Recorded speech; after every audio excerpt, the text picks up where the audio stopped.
Hello সবাইকে, আশা করছি তোমরা সবাই ভালো আছো, সুস্থ আছো। আজকে আমি চলে গেছিলাম মা কামাখ্যা মন্দিরে আজকে দর্শন করতে। তো দেখতে থাকো, বন্ধুর বার্থডে ছিল আজকে।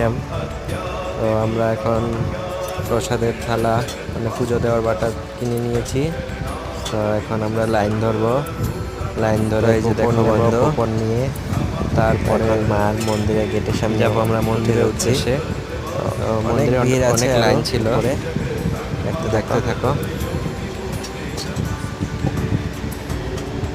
বন্ধু ভিডিও করছে। তো এখন এখান থেকে মন্দিরে চলে যাব। দেখো এটা একটা কুয়ো, কুয়ো মানে পুকুর। দেখো এই যে মন্দিরের লাইন, দেখো অনেক লাইন।